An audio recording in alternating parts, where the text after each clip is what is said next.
Breaking news చూస్తున్నాం. చేవెళ్ల నుంచి ఎన్నికల శంఖారావం పూరించనున్నారు బీఆర్ఎస్ అధినేత కేసీఆర్.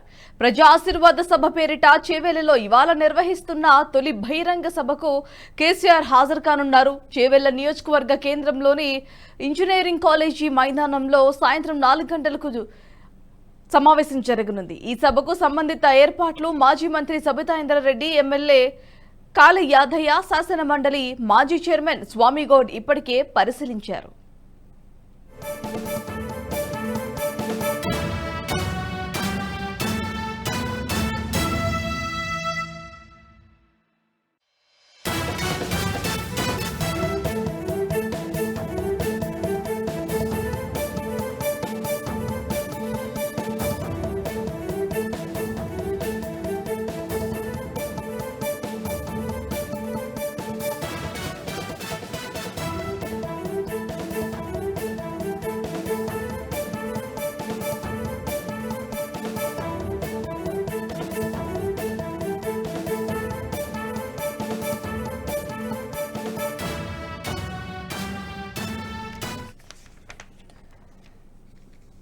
రైట్, బ్రేకింగ్ చూస్తున్నాం. చేవెళ్ల నుంచి ఎన్నికల శంఖారావం పూరించనున్నారు బీఆర్ఎస్ అధినేత కేసీఆర్. ప్రజా ఆశీర్వాద సభ పేరిట చేవెళ్లలో ఇవాళ నిర్వహిస్తున్న తొలి బహిరంగ సభకు కేసీఆర్ హాజరు కానున్నారు.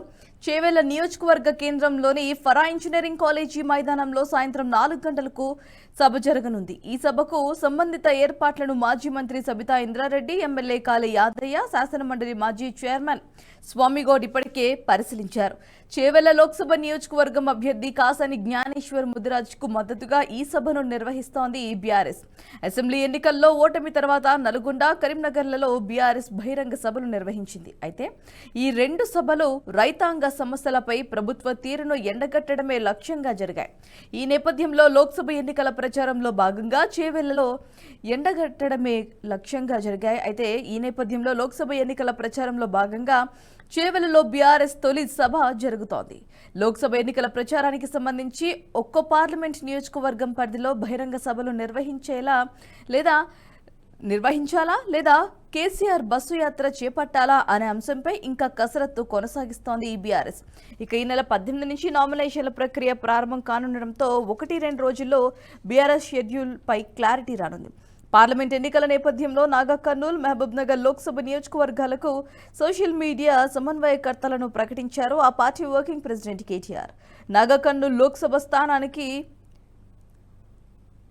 రంగినేని, మహబూబ్ నగర్ నియోజకవర్గానికి ముదిరాజ్ సమన్వయకర్తలుగా పనిచేస్తారు. ఇక ఇదే అంశానికి సంబంధించి మరింత సమాచారం ఎగ్జిక్యూటివ్ ఎడిటర్ శివప్రసాద్ గారు మరింత సమాచారాన్ని అందిస్తారు. సార్ చెప్పండి, 2 రోజుల్లో బీఆర్ఎస్ ప్రచార స్కెడ్యూల్ పై ఒక క్లారిటీ వచ్చే కూడా అవకాశం ఉన్నట్టుగా తెలుస్తుంది. మరి దానికి సంబంధించిన అప్డేట్ ఇప్పటికే చాలా ఆలస్యమైందని చెప్పాలి. పార్టీ దానికి షెడ్యూల్ నిర్దేశించుకోవాల్సింది, అది పరిస్థితులన్నీ అంత అనుకూలంగా లేకపోవడంతో ఇప్పటికే ఆలస్యమైంది. అయితే మాత్రం చేవెళ్లలో వారి బహిరంగ సభ ఏర్పాటు చేసేటువంటి ప్రయత్నం చేస్తోంది బీఆర్ఎస్. అయితే ప్రచారం ఎలా చేయాలి అనే దాని మీద తీవ్రమైనటువంటి సందిగ్ధత నెలకొని ఉంది బీఆర్ఎస్ లో. అది కేసీఆర్ బస్ యాత్ర చేయాలా, లేకపోతే భారీ బహిరంగ సభలు నిర్వహిస్తూ ముందుకెళ్లాలా అనేటువంటి అంశాల్లో ఇంకా క్లారిటీ లేదు. దాని మీద కేసీఆర్ ఈ మంత్రిలో పడి తిరగడం అనేది కొంత ఇబ్బందికరం ఆరోగ్య రీత్యా అయినప్పటికీ కూడా ఇటీవలే కోలుకుంటున్నటువంటి కేసీఆర్ ఎంత మేరకు ఆ విధంగా తిరుగుతారు, ఎంత మేరకు చేయగలుగుతారు ప్రధానంగా పార్టీ శ్రేణులు కానీ కేటీఆర్ కానీ కాన్సన్ట్రేట్ చేస్తున్నటువంటి పరిస్థితి. అందువల్ల అసలు ముందుగా బహిరంగ సభ అయితే ఏర్పాటు చేయడానికి ఆ మేరకు వారిగా ఏర్పాటు చేస్తున్నారు. ఇవాళ సాయంత్రం 4 గంటలకు చేవెళ్లలో మొట్టమొదటి ఎలక్షన్ బహిరంగ సభ ప్రారంభం కాబోతోంది. అంత క్రితం 2 బహిరంగ సభలు జరిగినాయి కానీ అవి 2 కూడా కేవలం రైతాంగ సమస్యలకు సంబంధించినటువంటి ఇష్యూస్ మీద సాగినాయి.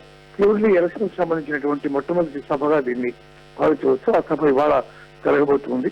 అందువల్ల ఎన్నికలకు సంబంధించినటువంటి షెడ్యూల్ ఎట్లా ఏం చేయాలి, ఏ రకంగా ముందుకెళ్ళాలి అనే అంశానికి సంబంధించి తొందరలోనే 1-2 రోజుల్లో దీనికి సంబంధించి పూర్తి స్థాయిలో ఒక టేబుల్ ఒకటి తయారు చేసుకుని ఆ ప్రకారం ముందుకు సాగేందుకు ప్రయత్నం చేస్తున్నటువంటి పరిస్థితి కనిపిస్తుంది Bharati. Thanks for the updates.